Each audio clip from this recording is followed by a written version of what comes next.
Happy Summerween! Welcome back. If you are new here, my name is Whitley, and happy Summerween, friends. This is a week-long readathon hosted by Gabby over at Gabby Reads. I will link the announcement video in her channel below. It is one of my favorite readathons in all of its iterations. It is an entire week dedicated to bringing the spooky Halloween spirit into summer. Not only by reading horror and thriller books, but also by doing just like spooky Halloweeny autumnal things.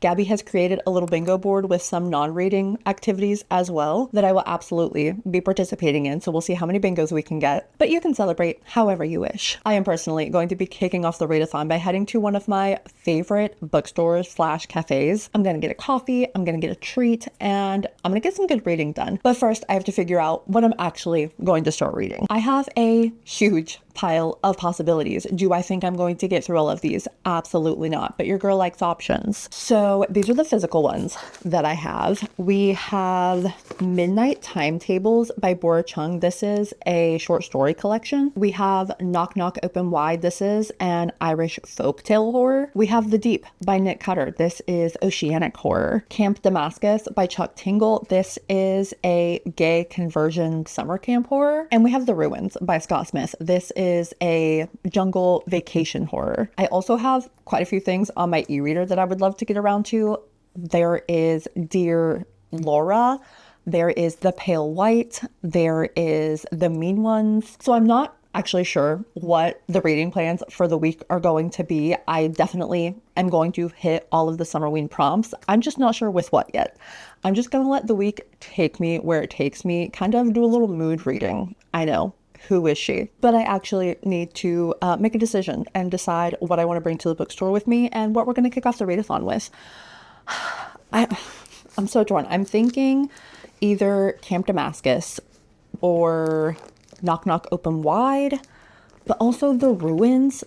Like all of these, mostly these two, really, Camp Damascus and The Ruins scream Summerween to me, but I've been wanting to get around to Knock Knock Open Wide for so long. You know what? I'm just going to bring all three of them. Maybe I'll like try a page or a chapter of each of them and see which one is calling to me. This is what happens when I don't make a plan and I try to mood read. I'm so indecisive. But let's head to the Black Rabbit and get Summerween started.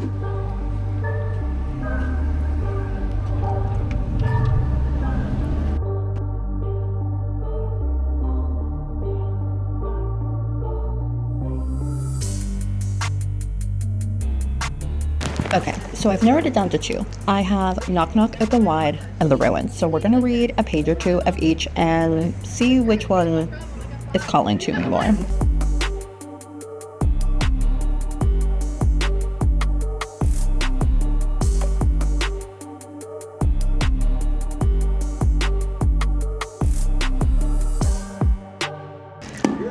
Okay, interesting.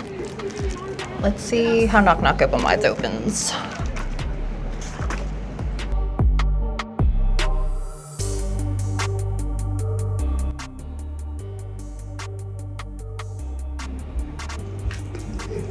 Okay, both are really strong starts and both are really intriguing, but I think I'm gonna go with Knock Knock Open Wide.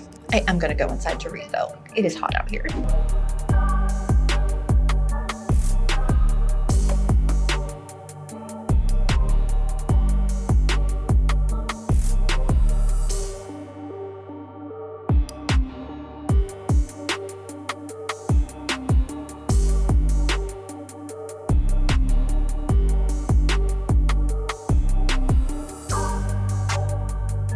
Okay, so that didn't go quite as planned.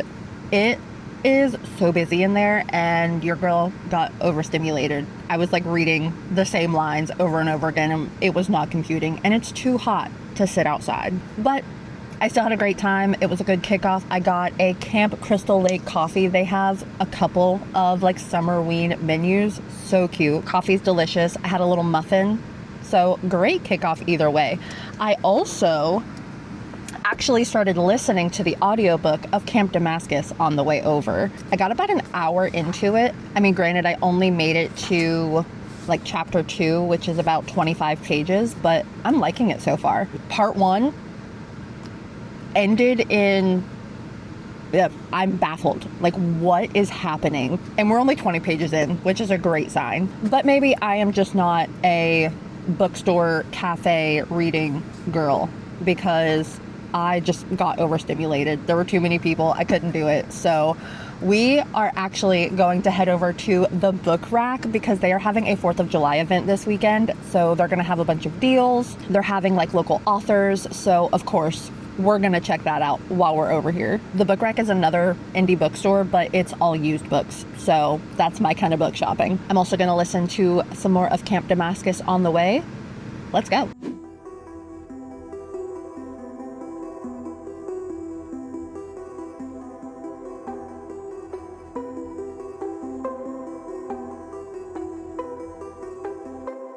Okay, we are back home. I had some success at the Book Rack. They actually had a couple of vendors there for their 4th of July event, and there was someone selling these adorable bookmarks, and I could not resist. I wanted every single one of them, but I settled with 3. First of all, we have this Courage the Cowardly Dog one.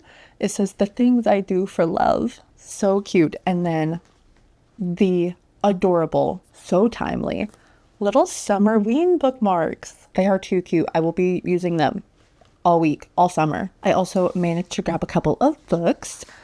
Unfortunately, they didn't have any books that were on my TBR, but I got a couple of books that I have read and loved and get to add as trophies on my shelves. I picked up Incidents Around the House by Josh Mallerman and Witchcraft for Wayward Girls by Grady Hendrix. It was a great horror day at the Book Rack. I also managed to get to chapter 4, page 59 of Camp Damascus. I listened to it on audio while I was out and about, and I'm starting to pick up what's being put down. I'm starting to figure out what's going on here. I am honestly eating this up.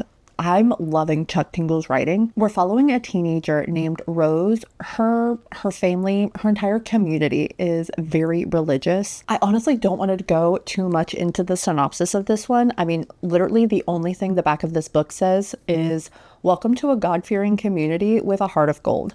Nestled high up in the mountains is Camp Damascus, the self-proclaimed most effective gay conversion camp in the country. Here, a life free from sin awaits, but the secret behind that success is anything but holy." So the back of the book doesn't tell you a lot, so I'm not going to either. What I will say is Rose is starting to see things. She is a bit of an unreliable narrator at this point. There are some strange things that are happening, and the people around her are acting very nonchalant about it. So, like, there's something going on that they know about that she maybe doesn't remember. And her parents are trying so hard to, like, shove her and her guy best friend together. But she's having these feelings about one of her female friends that she can't quite put a finger on. And just the fact that she feels that, like, being gay is like the worst thing that could happen. She's like, "Oh, it's not weird. It's not like I'm gay or anything." So like that has been so ingrained in her mind. But the horror elements in this so far have been incredible. I am so invested. I'm so intrigued to find out more about what is going on with Rose, what is going on with this conversion camp. We've gotten very little information about it so far, and I cannot wait to learn more. I also wasn't expecting for the cover to be literal, and yeah, that cover is there's a scene that I mean, that's all I'm gonna say. I was not expecting that to be a literal translation, but here we are. Anyway, really enjoying this one so far. Can't wait to continue. I'm not gonna lie though, Steam had a summer sale on video games, so I bought a couple video games, and I have been wanting to do nothing but play some video games. So I might let myself relax and play some video games this afternoon, and then maybe listen to some more of Camp Damascus while I work on my puzzle that I've been working on. I have a Haunted Mansion puzzle that I've been working on. Sydney and I have the border completed, but I need to start working on the innards. We were going to go watch some fireworks, but it is supposed to storm all night. So unfortunately, I don't think that's going to happen. So I think we're just going to have a chill night in. I'm excited.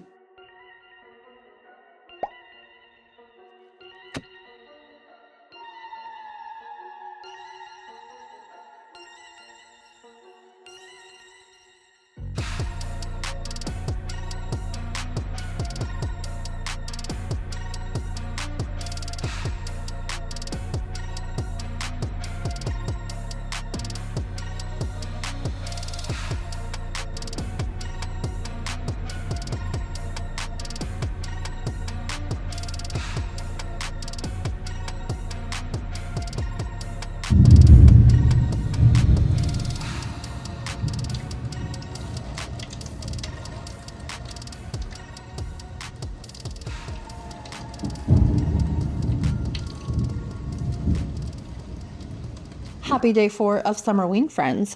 I am sad that we are halfway through the week, but I have made some progress since we last spoke. I have finished Camp Damascus by Chuck Tingle. We went down my mom's for the 4th of July for a little cookout. Sydney made hibachi on the flat top. Oh my gosh, it was so good. But that is quite the trek. So I got a good chunk of listening done and I finished it over the weekend. It was not what I was expecting, but it was so good. I went into this pretty blind. I mean, the back does not give you a lot to go on, and that's all I had to go on. So I would recommend going into this pretty blind. So I'm not going to tell you a lot about the plot, but we follow along with Miss Rose as she is trying to uncover the secrets of this camp and figure out what is going on in this town. I had such a good time with this one. It's so easy to read, but it also does not shy away from some gruesome, grotesque imagery, and it had some really spooky moments. The storytelling, this book was wild. Again, not at all what I was expecting, but in the best way.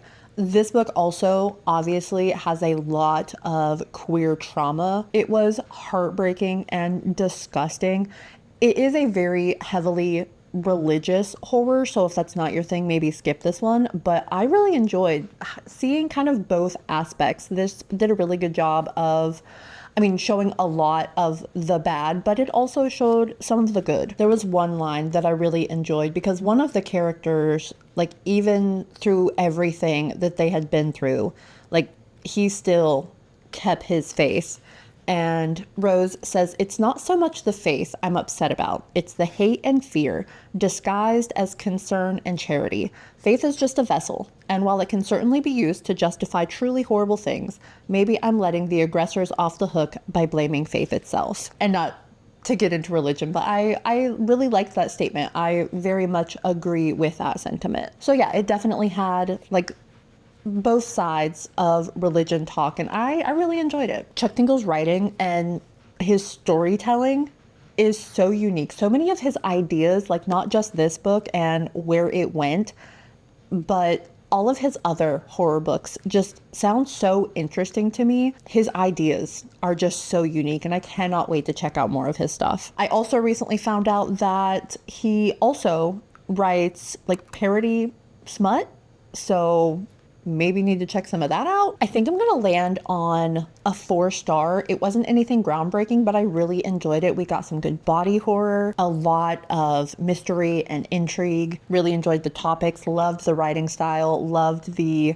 conversations and the internal monologue. I will say for the first 25% of this book, Rose was a little bit annoyingly oblivious to so many things, but the more you get into the story, the more you kind of understand where that comes from. But yeah, 4 stars, really enjoyed it. And with that, I have finished my first reading prompt of Summerween. This completes the prompt of reading a new to me author. I also started and finished an entire book since the last time we spoke. I have started and finished Cursed Bunny by Bora Chung. Whoa, it got so bright in here. This is a collection of weird, speculative sci-fi horror short stories. The opening story of this collection is wild. The fact that they chose that story to open up with, oh, if you can get through this one, you're golden for the rest of them. It was so weird. I didn't dislike it, but it was weird. I liked all of the stories. There definitely were some that I enjoyed more than others. I honestly think that every single story got a little bit better. Definitely as we progressed through the collection, I think the quality of the stories kept going up and up, in my opinion. Granted, I think the penultimate one, what was it called, was my favorite. Ruler of the Winds and Sands. I think that one was my favorite. I think that one made me feel the most. Ooh, I don't know, Scars was really good too. I never know how to review a short story collection because when I read a short story collection, I'm just vibing throughout the whole thing. I don't really stop and rate every short story. Short stories are so hard to rate for me. It's really a matter of, did I like it or did I not like it? But with the exception of the couple of outliers that I really enjoyed, all of them were pretty decent. I think overall my rating would land probably about a 3.5. I really do like the writing style, whether that be how Bora Chung wrote it or how the translator decided to translate the work, but it was so easy to read. I was able to read this so quickly because I was reading it along with the audiobook, and I was able to ramp the audiobook up to like 2.25 speed, and I'm usually like a 1.5, 1.75 girly. The language was just really simple, which honestly I appreciate, especially in a short story collection. It was simple writing, it wasn't flowery, but it still had some really hard-hitting moments. And with that, I have completed 2 reading prompts. This one completed the prompt of read a book with pink on the cover. Will I actually be able to read 5 books this week? The next 2 books that I think I'm gonna read are very short, and then I'm hoping to also throughout the rest of the week read like a regular novel. So I'm hopeful I might be able to read a book for every prompt.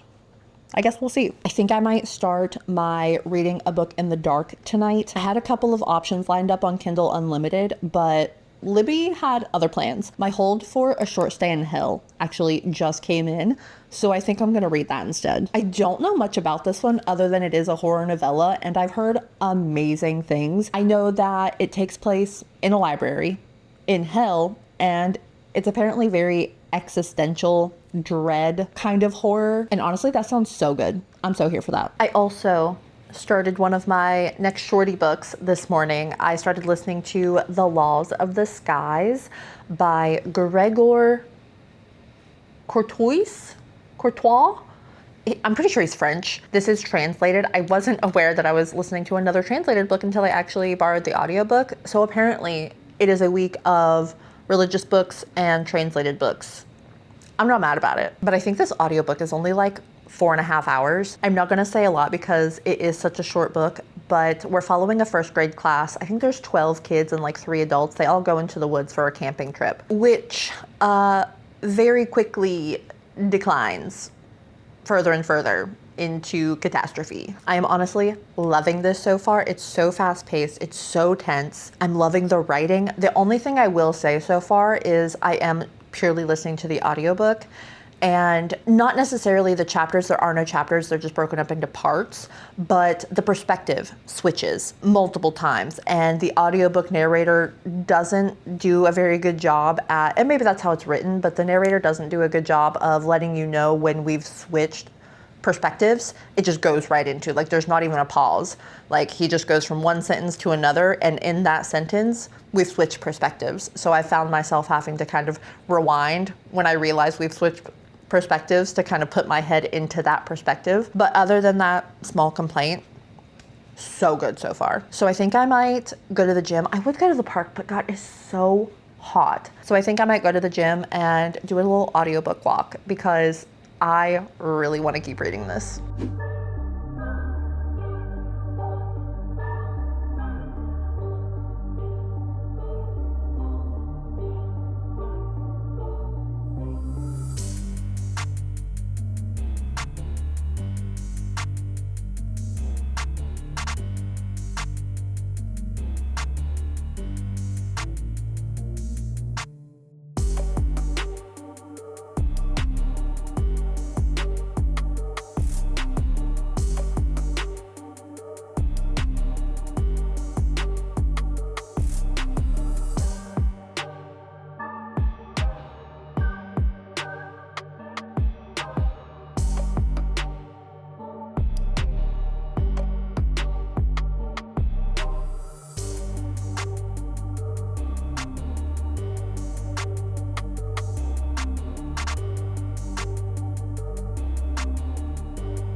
So I finished The Laws of the Skies.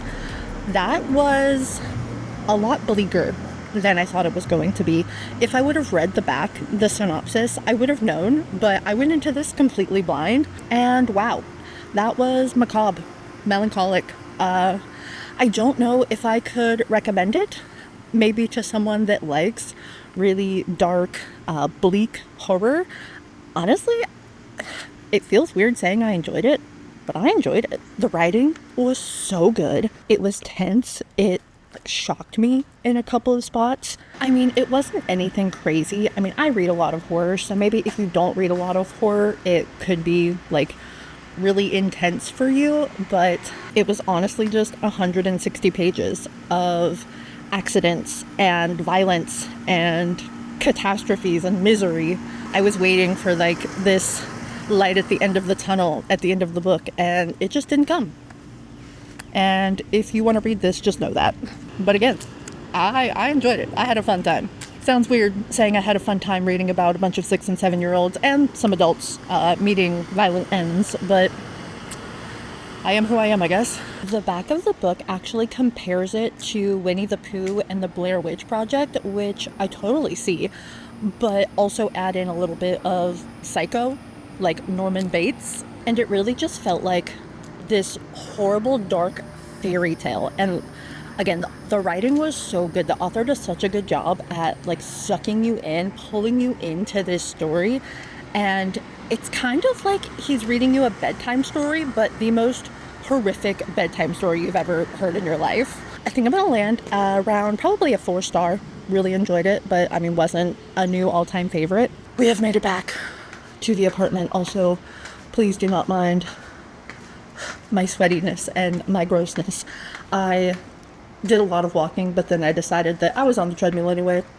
Might as well do some running. So that's what I did. I read The Laws of the Skies for read a book under 250 pages, so that is another prompt down. Now I am going to go shower, make dinner, and get ready to cozy up in bed and start A Short Stay in Hell.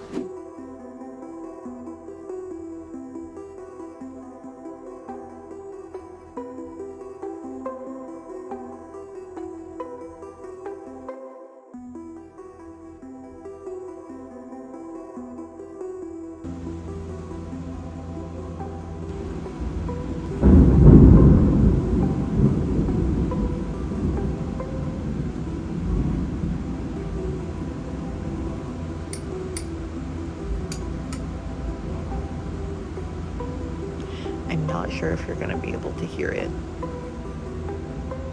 but it is thundering.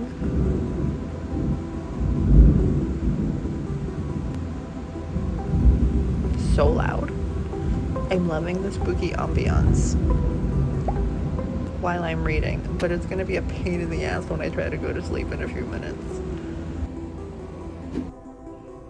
Hello friends, welcome back to another day of Summerween. I did manage to finish A Short Stay in Hell last night. Maybe not the spookiest, maybe not the best Summerween read. I enjoyed it, but it wasn't nearly as horror forward as I was expecting. It was more so kind of like I knew it was existential. I don't know why I have such a hard time saying that word. Existential horror.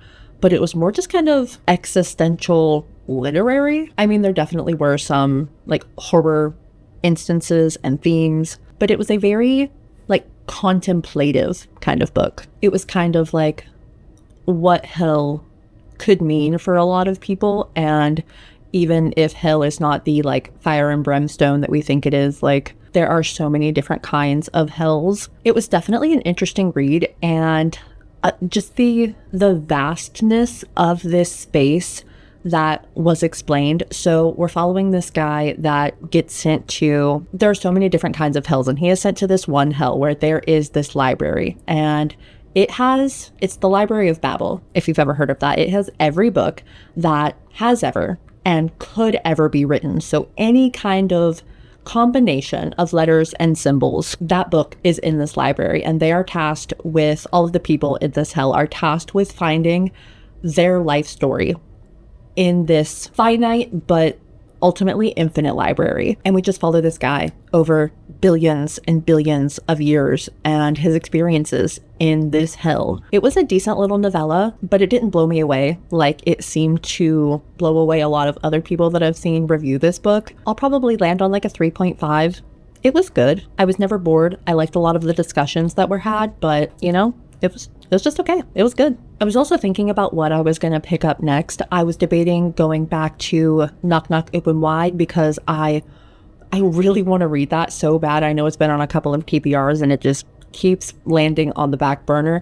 I also really want to read The Ruins, but an audiobook just became available for another book on my TBR this month. And neither of those two books that I just mentioned have audio versions. And if I have any hope of finishing another book before Summerween is over, I'm gonna need some audiobook help. So to finish things off, we are going to read The Deep by Nick Cutter. I've read The Troop by this author, but that is the only other work that I've read from him. I really enjoyed The Troop, and I've heard such good things about this one, so I'm really excited. It is an oceanic horror. There is this disease where everybody is like getting dementia, and they send a bunch of scientists down into the Mariana Trench to try to find a cure. And something wicked and evil lurks in the depths. I'm so excited. I'm sorry if you can hear the air conditioning. First and foremost, I cannot turn it any lower than this because it is 100 degrees today. It is so hot.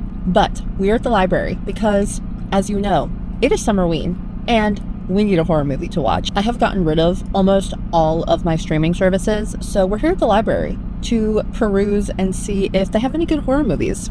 Let's go see what we can find.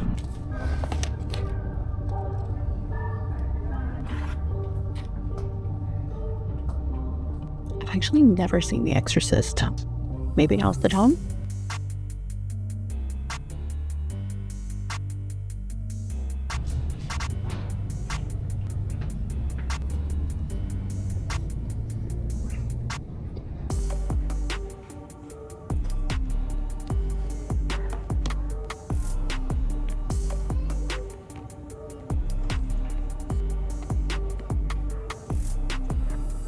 Okay, so I got some options. Am I going to watch all 5 of these in a week? Absolutely not, but I couldn't decide. So I got some options. I got 2 classics that I've never seen before, and then I got 3 newish ones that I also really want to watch. So let me show you the haul. Like I said, I have never seen The Exorcist. As a child, it always terrified me. Demons were like my biggest fear as a child. And I also wasn't allowed to watch horror stuff as a child, so I never watched The Exorcist. So that is an option. I also haven't read the book. I thought about maybe trying to read the book and then watching the movie, but I don't know. You let me know what you think. And then another classic horror that I have not seen that I really want to watch is Silence of the Lambs. I really want to watch all of the Hannibal movies. They just look and sound so good. So those are my classic options. And then I also got some newer ones. This isn't very Summerween, but I just really want to watch Him. It's produced by Jordan Peele. It's about this guy that plays football that's searching for greatness, but in order to achieve greatness, he has to sacrifice some things. I'm not sure, but it looks really good. The next 2 are 2 newer ones that just scream Summerween to me. We have Send Help and Hell of a Summer. Send Help is about 2 people that get stuck on an island. I think one of them is the boss, and the boss gets hurt and the employee has to take care of them, but the boss is not a good boss. And this is the employee's chance to maybe get some revenge. Very intriguing. Looks very good. And then Hell of a Summer is like a summer slasher. We're at a summer camp. There's murders. I mean, it screams Summerween. I don't know which one I'm going to pick, but I am kind of leaning towards one of these 2 just because they do scream Summerween to me, but we'll see. And not only did I get some movies, I also got some reading done since the last time we spoke. I have started The Deep by Nick Cutter. I am on part 3, chapter 5. I am about 100 pages in, and I'm really enjoying it so far. Parts 1 and 2 were a little slow, just getting us to the boat, and there have been so many flashbacks with our main character Luke, just trying to kind of set up his character, but the chapters are thankfully super short, so that does help with the pace a lot. But part 3, now that we are down in the deep, it's getting real good. It's been real good. But before I get carried away, let me set the scene for you. There is this epidemic all over the world. It's called the Gets. It's kind of like dementia, but on steroids. There are also some other side effects, but mostly it just makes you forgetting to the point of where your body forgets how to function. There's been this discovery in the Mariana Trench of this substance called ambrosia. Not only do they think that it could cure the Gets, but it could be this magical medical miracle cure-all. So of course, as human beings, we have to investigate and collect and suck resources dry. So A lab is built in the Mariana Trench to collect and study this ambrosia, but that facility has gone completely dark. There is no communication. They cannot get in contact with anybody down there. We are following a man, Luke. He is a vet who has been whisked halfway across the world to the Mariana Trench to try to hopefully help figure out what's going on down in the lab. And you might be thinking, what does this vet have to do with anything? Well, his brother is actually one of the scientists that are down in the deep. And the last communication that any of the soldiers received from the facility down in the deep was from Luke's brother, asking for Luke's presence in a very creepy way, asking for his brother. So now Luke is being ferried down to this facility in the Mariana Trench in a tiny little submarine to see what his brother could possibly want with him, because they haven't even talked in like 8 years. They are not close. And the scene of Luke and his escort, the female Navy sub-pilot that is piloting him down to the facility, the scene of them just descending into the water made me feel some kind of way. Just thinking about being on a submarine going into the Mariana Trench freaks me the hell out. There have already been some really good, creepy, eerie moments, and we just got here, guys. Nick Cutter does such a great job at painting such unsettling pictures, and I'm really enjoying it so far. So I'm excited to continue and to see where this is going to go. See what's going to happen in this underwater lab, because it's not going to be anything good.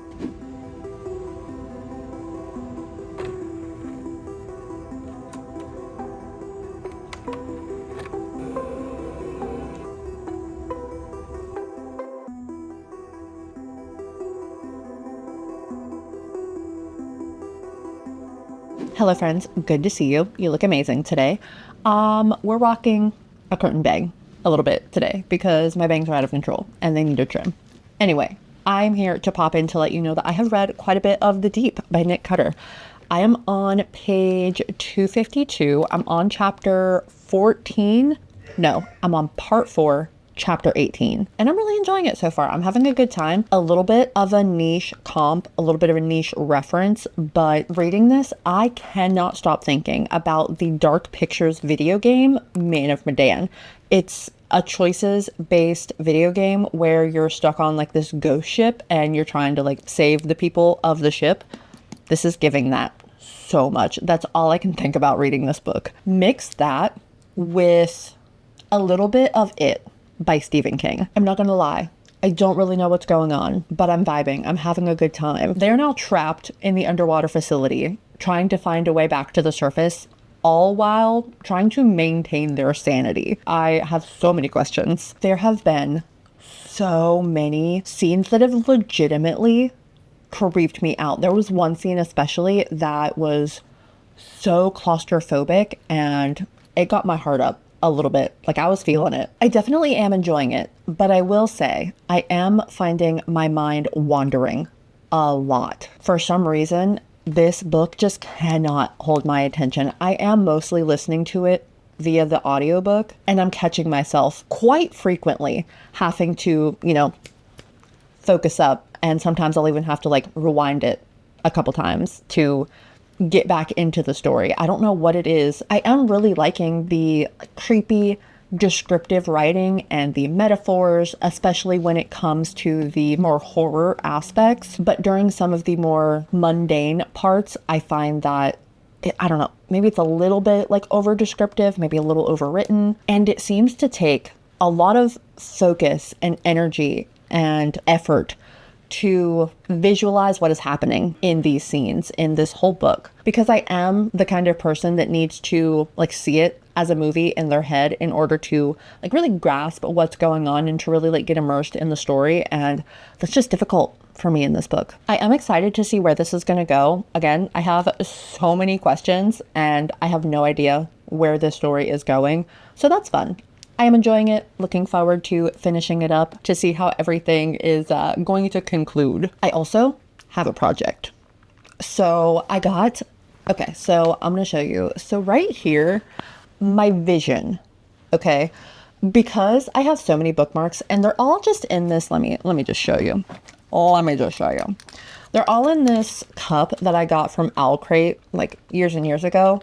It's a Night Circus little tin, but it's so hard for me to really like dig through it because I have so many bookmarks, and some of my bookmarks are too big to even fit in that. So what I got was these little pockets. My plan is these are like stickers, so I'm going to try to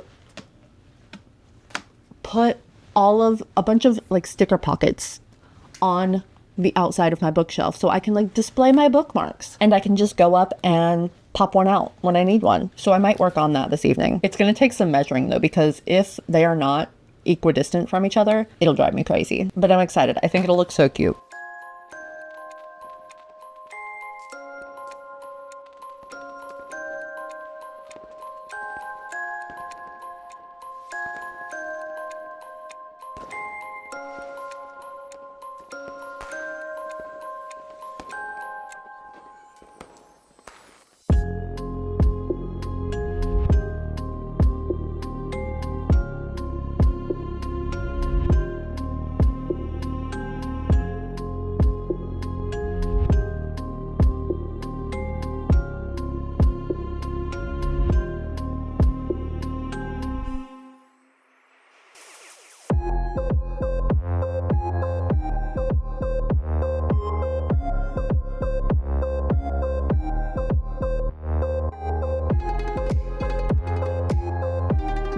Okay, so I didn't think about the like little weird ones. Like I have this homemade one, and then like these little magnetic guys. I guess we'll figure it out.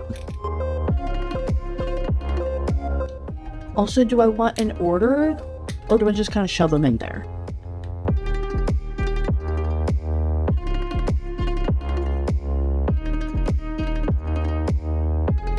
I'm gonna do my tassel ones like every other one.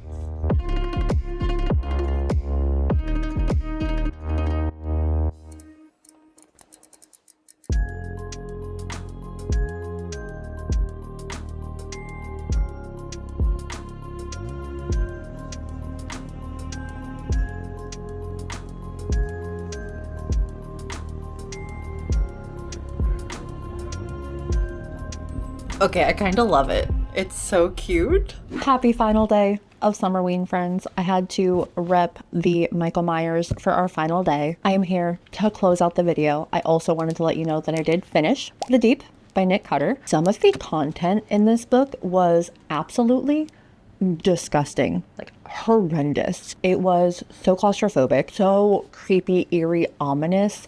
I don't think I liked it quite as much as The Troop, but I did enjoy it. There was just something about it that I couldn't really fully immerse myself in, but I really did enjoy and love the story. It was wild. It was so imaginative. The monster was not like anything I was expecting, and that ending, I love an ending like that. So good. And I knew that one of the characters that we were introduced to earlier in the book, that is kind of like a common theme for Luke throughout the entire book, like I knew he was gonna come back in a terrible way. If you've read the book, you know. But nothing about this person is mentioned in the synopsis, so I'm not gonna mention them either. Overall, a decent time. It was good. I'm gonna give it like a 3.75. Very speculative, very what the hell is going on here? I enjoyed it. And with that, I was able to complete 5 books for all 5 prompts. Let's do a little quick recap rundown, shall we? For Read a Book in the Dark or at Night, I read A Short Stay in Hell by Stephen L. Peck. For Read a Thriller or Horror Book, I read The Deep by Nick Cutter. For Read a New to You author, I read Camp Damascus by Chuck Tingle. For Read a Book with pink on the cover, I read Cursed Bunny by Bora Chung. And for Read a Book with under 250 pages, I read The Laws of the Skies by Gregor Courtois. I think the only bingo prompt that I didn't get around to was bake a treat. I mean, I had a treat, but I didn't bake a treat. I also had a fun drink. Didn't make it, but I had it, so I'm counting it. I also make my fun drink every morning when I make my coffee, so I'm counting that square dopped. What a fun week. I love this readathon so much. Let me know if you participated. Let me know what your favorite read of the week was if you did participate. Now that 4th of July is over, I am just so ready for Halloween. Let's see how early I can convince my husband to let me decorate for spooky season. Let me know if you have any Summerween recommendations for me. I am going to continue to celebrate throughout the entire summer. Or if you don't have much to say and just want to leave me an emoji, leave me the ghost emoji down in the comments. And while you're down there, don't forget to like the video if you liked it and subscribe if you want to see more from me in the future. I hope you have been loving what you've been reading lately. Continue to stay safe out there, and I'll see you soon for another video. Bye, friends. If I forgo, then make me. You didn't think I'd be here waiting up all night, all night. I'm here to tell you something. There ain't another love that is gonna hold you down like mine.